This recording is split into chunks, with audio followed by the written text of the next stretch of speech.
En uno de sus capítulos, ADG Joven Cast ya abordó el bullying.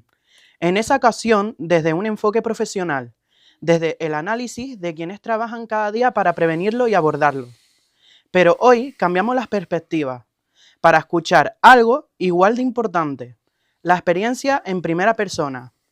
En este episodio queremos acercar a esa realidad desde dentro, entender qué pasa cuando eres tú quien está en ese lado.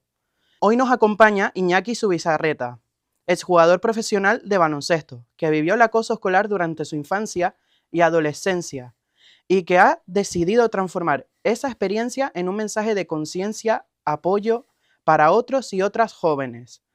Una voz valiente, una historia real y un mensaje necesario. Bienvenidas y bienvenidos a EDG Joven Cast, más fuerte que el miedo. Bueno, hola Iñaki, ¿qué tal? Muy bien, a gusto y con ilusión de volver aquí tantos años. Estuve jugando aquí hace, pues 25 años, 25, 26 años, y tengo recuerdo de la isla fantástico y volver a encontrarme otra vez con la isla y con la gente de aquí, muy contento. Está muy bien recordar cosas. Bueno, vamos a hablar sobre los primeros contactos con el acoso escolar. El bullying puede parecer algo que les pasa a otros, pero para ti fue una experiencia real desde joven. ¿En aquel momento eras consciente de lo que estabas pasando o tardaste en ponerle nombre? En aquella época ponerle nombre era complicado, más que nada porque lo que es el bullying, como se conoce hoy, data desde el 21 de septiembre del 2004, que fue con el suicidio de Joaquín Ceberio, un chaval de Hondarribia, de un pueblo al lado de San Sebastián, que se hizo público y se hizo presencia en medios, en redes, básicamente porque su tío es Jesús Ceberio. En aquella época era el director del diario El País y gracias a la valentía de este hombre y de esta familia, pues hoy tenemos el bullying como lo conocemos actualmente. En aquella época estamos hablando que yo ya soy vintage, no soy más analógico que digital. Lo que es el bullying tal y como lo contemplamos hoy no estaba contemplado ni a nivel social, ni a nivel escolar, ni a nivel familiar.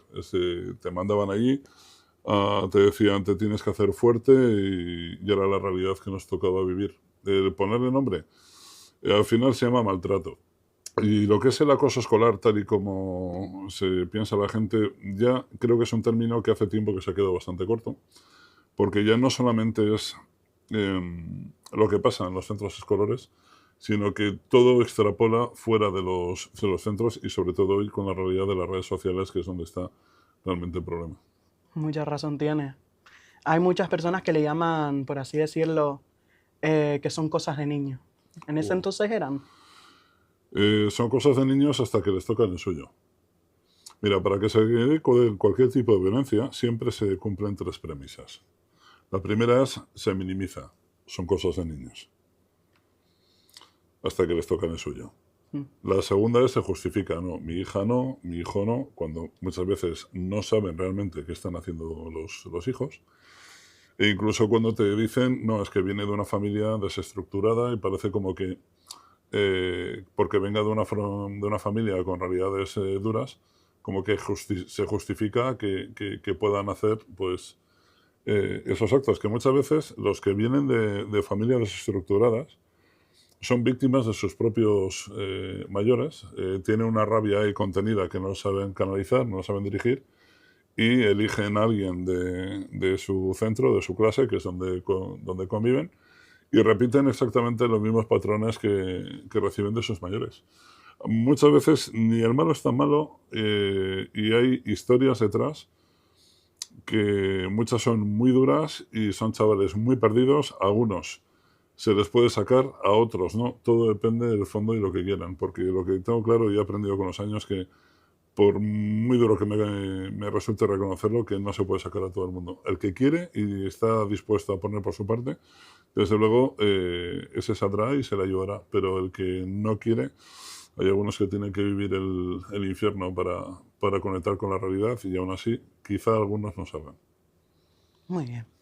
¿Hubo algún momento concreto que marcaras un antes y un después en tu experiencia? Puntos de inflexión he tenido varios en mi vida.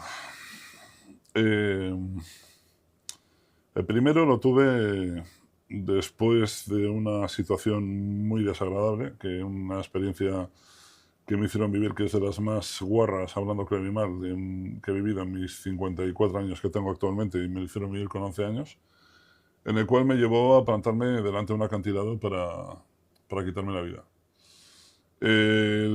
Una persona que se plantea quitar la vida no está ahí porque no quiere vivir. Está ahí porque no es capaz de cargar con más mochila de dolor de la que carga encima. Y todos tenemos mochilas diferentes. ¿Cuánto nos tiene que cargar esa mochila para llegar a ese punto? Que la emoción se llama desesperación.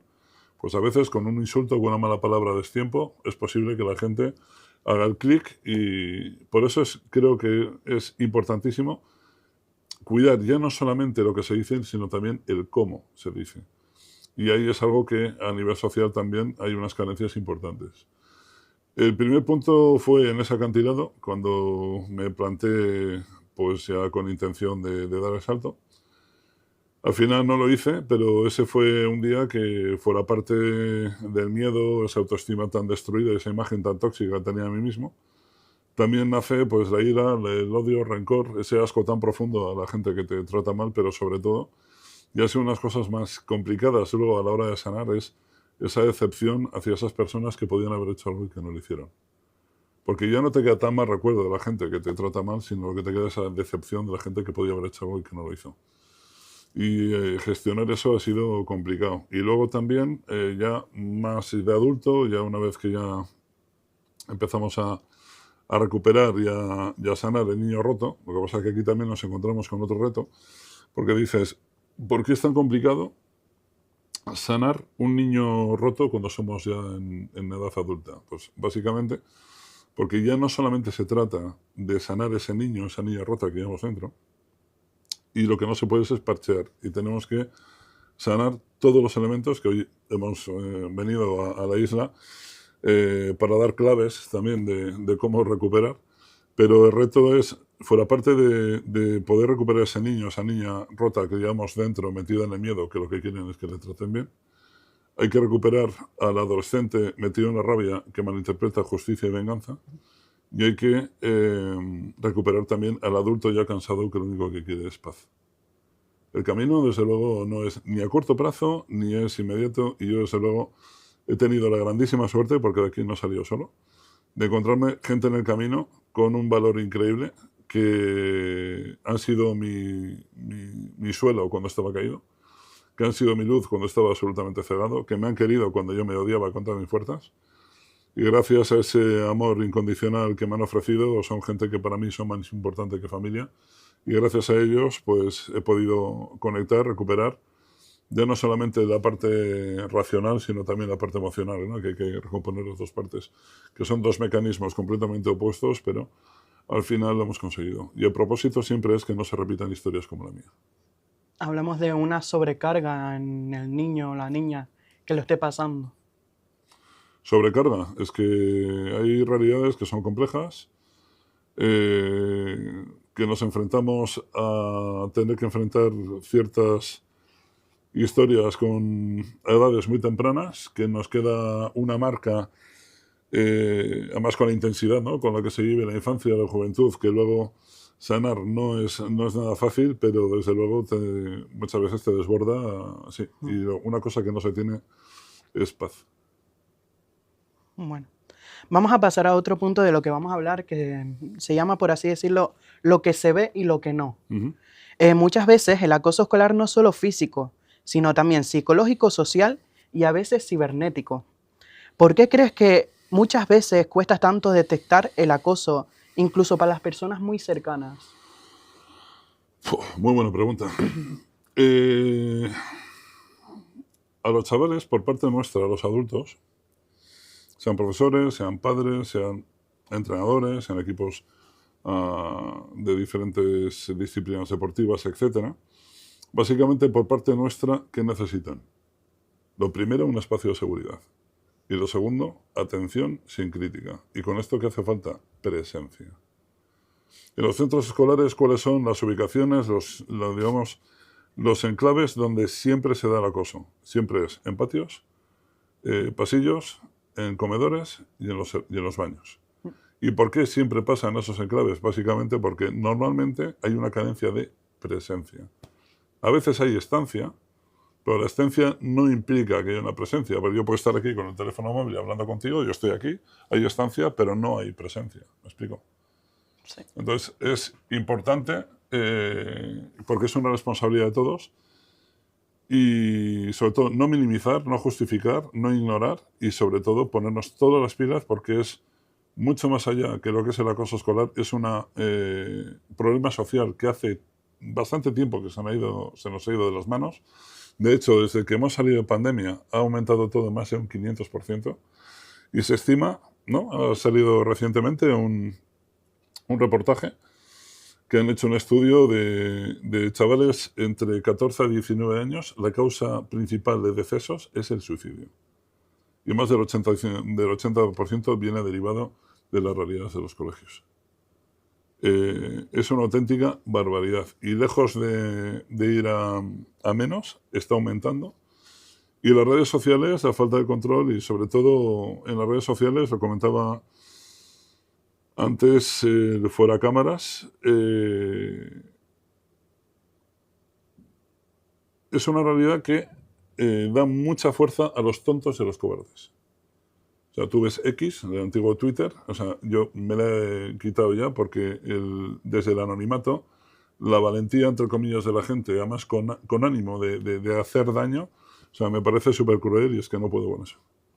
Muy Hace duro. falta una muy buena educación, una buena formación y los primeros que nos tenemos que poner las pilas, controlando el tiempo de consumo de las pantallas, somos nosotros. Y no podemos exigir a los chavales lo que nosotros no cumplimos. Hay que ser muy honesto y muy íntegro. Estoy totalmente de acuerdo con eso. Desde tu vivencia, ¿qué señales deberíamos hacer? Bueno, hacernos, tanto los adultos como los amigos de los que pasan eso. ¿Cómo podemos sospechar que alguien está sufriendo bullying? La gente habla mucho de los cambios, ¿no? Cambio de postura, cambio de rendimiento escolar, el tema de actitud, el tema, etcétera.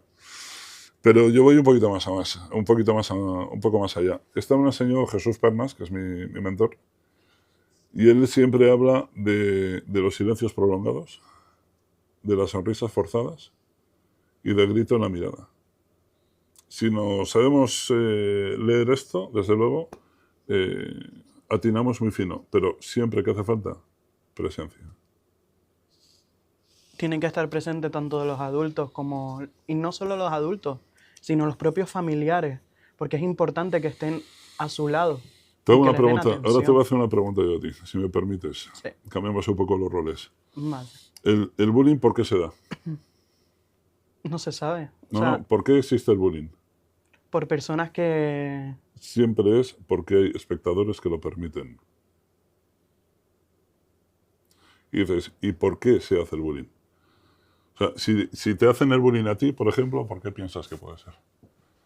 Bueno, yo lo sufrí ¿Sí? y ¿Por? los puntos fueron por mi sobrepeso Ujú. y por mi sexualidad. Bien, ¿y dónde está el problema? Ninguno. Yo no le veía tampoco. Vale. En mi caso, supuestamente, durante muchos años, he estado muy convencido de que todo lo que me habían hecho ha sido por mi estatura. Me explico. Yo con 12 años medía 1,82 m en sexto de primaria. Sí. Con 14 años, en segundo de la ESO, el día que cumplí los 14 medía 1,98 m. Y con 15 años pasaba los 2 metros de largo. O sea, mi estatura no es algo que viene al azar. Mi padre medía 1,98 m, mi madre medía 1,82 m. Si es algo pequeño, algo no encaja. Tampoco vamos a entrar en detalles, pero a lo que voy. Durante muchos años he pensado que precisamente todo el problema que lo achacaba a mi tamaño. Pero he sido jugador de baloncesto profesional, he jugado 20 años al baloncesto, 15 como profesional. Y he tenido tanto compañeros como rivales de mi tamaño, incluso más altos que yo, que no han vivido los mismos episodios que he tenido que vivir yo. Al final, por mucho que nos hagan ver que puede ser por tu sobrepeso, por tu sexualidad, por el tamaño, por el color de piel, porque eres de otro equipo de fútbol, yo qué sé, porque seas un friki, me da igual. O como se suele decir siempre, ¿no? Por ser diferente. Pero qué casualidad, ¿no? De que todos los que estamos aquí, precisamente, no nos parecemos en el blanco del ojo a nadie. Y somos todos diferentes. Entonces, ¿dónde está el problema en ser diferente? No hay Porque nada. independientemente de lo diferente que somos todos por fuera, hay un elemento que tenemos en común. ¿Sabes cómo se llama? ¿Cómo? Corazón. Y este es el que se rompe. Se hace mucho más daño con la palabra que con los puños. ¿Sí o no? Sí, Lo compartimos, ¿no? lo convertimos compartimos. totalmente. Pero al final, ¿qué pasa? Que todo eso son excusas que nos hacen ver y encima como que lo interiorizamos, que nos lo merecemos, ¿no? Por mi tamaño, por el sobrepeso, por la condición... Da igual, o sea, me da igual. Yo, independientemente de esto, ese elemento que tenemos en común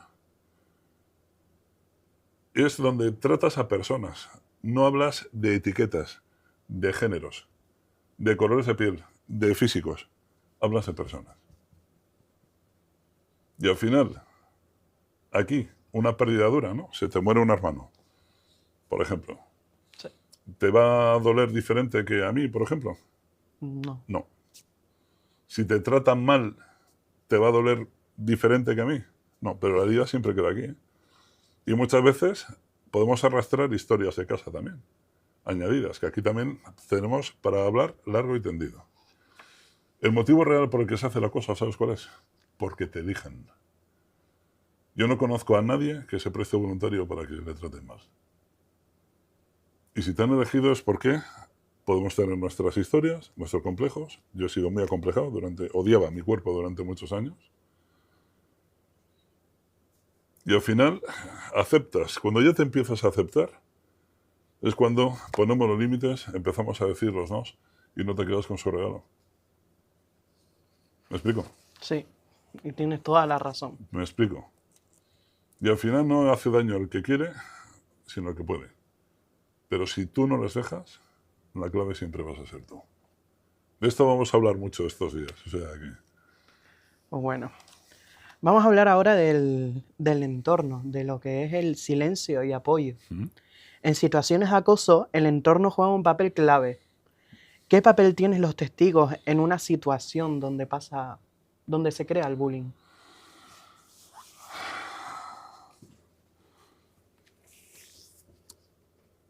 ¿Tú conoces alguna familia que haya perdido un hijo o una hija que se les ha suicidado por estas circunstancias?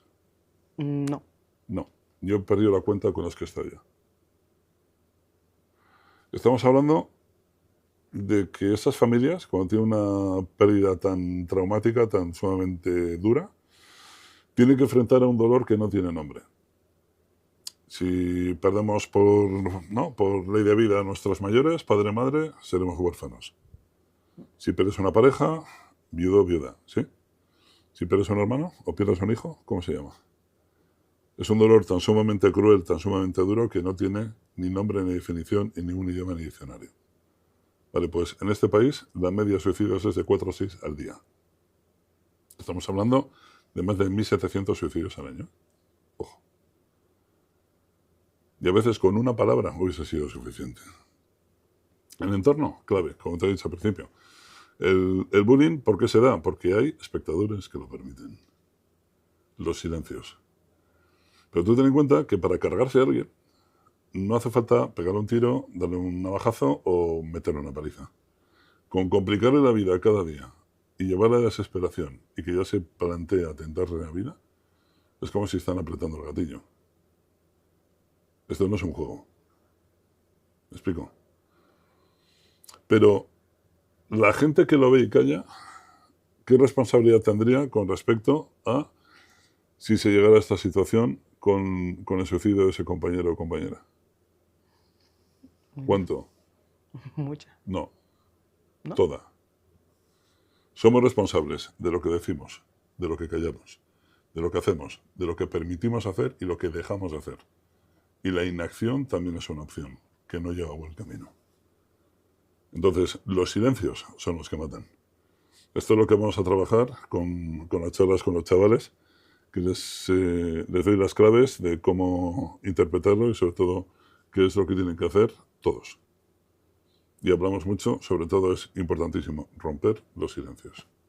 Está muy bien que tengan conciencia de eso, ya Le- que es le- una etapa muy dura para ellos ahora, les voy a dar que pensar un poco, en el como a mí. sentido de la palabra. Bueno, ¿qué le dirías hoy a alguien que está presenciando una situación de acoso y no saben cómo intervenir?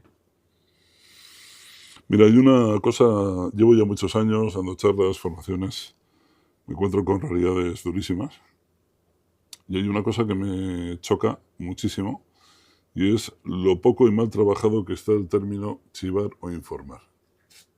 Y esa ya no es una competencia de los centros escolares, ¿eh? Es una competencia de las casas, de las familias. Seguimos programados por códigos que están absolutamente obsoletos, pero que hoy están naturalizados y la gente ni se los cuestiona. Entonces, te voy a hacer una pregunta. ¿Qué diferencia entre chivar e informar?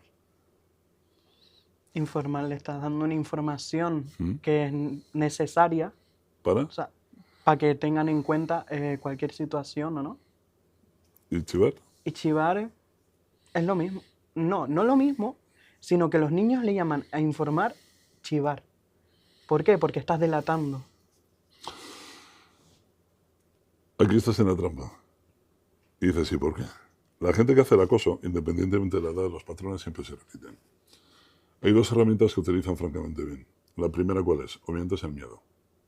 El miedo, y te hace saber que si das esa información va a haber unas consecuencias y te van a ir a por ti. Precisamente es el miedo que es lo primero que te roban. La palabra. Ya tiene tu silencio, ya te dirigen. ¿Me explico? Sí. Y la segunda herramienta que utilizan, ¿cuál es? La mentira. Y te hacen creer que si des esa información te conviertes en Cómplice. chivato. Chivato. Pero a la vez te estás convirtiendo en cómplice. Ahí si es te donde callas. ahí es donde quiero llegar. O sea, por guardar esos silencios, por no convertirse en chivatos, la gente se convierte en cómplice y la responsabilidad es exactamente la misma que la gente que lo hace. ¿Cómo influyó el deporte en concreto, el baloncesto, en tu proceso de superación? El baloncesto ha sido una de las herramientas que he tenido para salir, junto con los cómics. Y lo primero me dio una identidad, primero como jugador, luego como persona, en un tiempo en el que no era más que un recipiente para recibir insultos, burlas, humillaciones, etc. Y luego me dio un propósito porque a medida que iba entrenando y me iba mejorando, pues me hizo ver que había cosas que podía hacer bien. Llegué a ser profesional. Y luego me hizo ver que ese cuerpo que repudiaba y tenía tanto asco y no podía con él, pues ha sido una herramienta importante para hacer una carrera deportiva, bueno, medianamente decente. Tengo la suerte, dentro de haber estado ahí en la élite, de haber sido de los malos y que no me haya comido nunca el personaje, que esta es otra historia. Y luego la otra herramienta que utilicé fue mucho los cómics, porque en mi vida tampoco tenía justicia y tampoco había sonrisas. ¿Cómo lo integraba? Pues básicamente con los cómics. Pues la justicia con esos superhéroes, con esos físicos tan brutales que construía un físico así. Y que siempre imperaba, ¿no? La justicia sobre el mal. Y luego las sonrisas, pues en personajes, yo que sé, como Mortadelo y Filemón, Super López, Asterix y Obelix, Los Pitufos, Lucky Luke, o sea, Mafalda. Y a día de hoy, ya con la pila de años que tengo, sigo siendo un fricazo de los cómics. Y es algo que no lo mantengo muy vivo porque siempre me hace conectar con ese niño que fui, que nunca me olvido de él, que a muy temprana edad le dieron, pues ya conocía lo que eran las palizas, las humillaciones, los insultos, la exclusión, esta es muy dura también, la decepción, ¿no? El desamparo. Y le dieron todas las herramientas para haberse convertido en lo peor y bueno, al final ha salido todo muy bien y gracias a esas personas tan especiales que tengo en mi vida, ¿no? También es difícil dejar atrás lo que te ayudó a superar ese miedo, a salir de ahí, lo que te dio salir. ¿A qué te refieres? O sea, que los cómics y el baloncesto pues te ayudó bastante y pues es difícil olvidar algo que te ayudó a salir de ahí. Pregunta, ¿para qué lo vas a olvidar cuando es algo que suma? Yo tengo 54 años, soy un consumidor de cómics, me encantan los cómics y soy un flipado de los cómics y me moriré cuando sea, pues siendo un flipado de los cómics, y es algo que creo que es importante, ¿no? Mantener siempre la llama de ese niño que llevamos dentro. Es importante conectar con y no perder, ¿no? La capacidad de emocionarte, de disfrutar, de experimentar, ¿no? De vivir. Mm, Y siempre digo que la clave siempre está en los niños, ya no solamente los de ayer, en los de hoy, sino en los de ayer. sí, estoy de acuerdo. ¿En qué momento decides dar el paso de contar tu historia públicamente? No fue algo que dije, la voy, sino que la propia vida dio las circunstancias para que así fueran. Y ya cuando ya dije, ahora sí que voy a por todas, fue por el suicidio del hijo de una amiga. Y dije,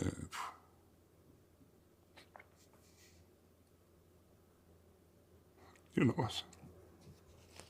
Es muy difícil. Y más por todo lo que has pasado. Y no solo lo que has pasado, sino lo íntimo también. Yo desde luego no pienso parar, no pienso parar. Mientras pueda y mi cuerpo aguante, no pienso parar. Pienso sumar todo lo que pueda y sobre todo dar voz a todos esos niños metidos en el miedo, y ya no solamente los de ayer, a los de hoy, sino a los de ayer. Que hay mucha gente muy rota arrastrando heridas pasadas que se guardan en silencio, pero esos silencios son muy duros.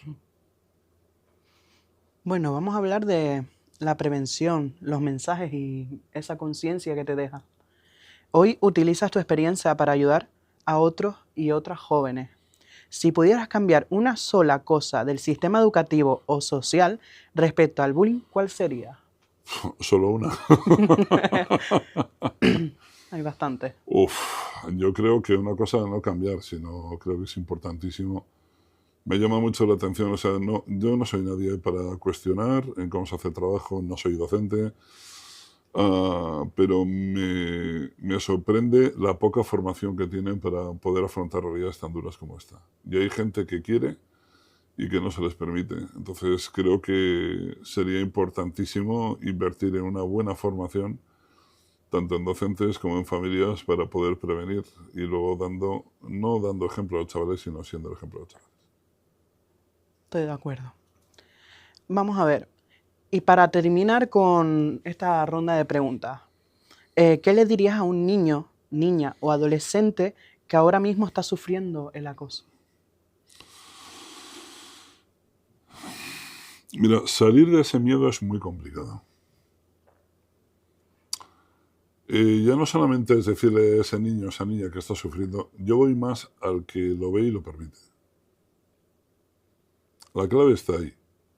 O sea, los chavales son testigos en primera persona de todo lo que está ocurriendo y van a ver infinitamente más que nosotros los adultos. Y hay que construir ese equipo para darles ese espacio de seguridad y esa atención sin crítica, pero construir desde la confianza, que no te la regalan, que es pico pala, pico pala, pico pala. Pero sobre todo diría que si hay alguien que está viendo que haya un compañero o compañera que se lo están haciendo pasar mal, que sea valiente, que no guarde silencio, que no se convierta en cómplice y que por favor dé esa información a la gente que pueda actuar. Y el que lo está sufriendo, que busque ayuda, que callarse es lo peor que se puede hacer, salir de ahí es muy, muy, muy, muy complicado, pero es necesario romper el silencio. Y es muy importante recordar que la persona que se calla está siendo cómplice Correcto, de lo que le están haciendo. correcto. Ahora vamos a pasar con unas 4 preguntas que te han hecho los jóvenes para que las contestes. Durante los últimos días hemos recogido preguntas de jóvenes que han visitado nuestras instalaciones y han querido dejar sus dudas, reflexiones y preocupaciones a través de una encuesta. Vamos a compartir ahora algunas de esas preguntas. ¿Cómo puedo pedir ayuda si me da vergüenza o miedo contar lo que me está pasando?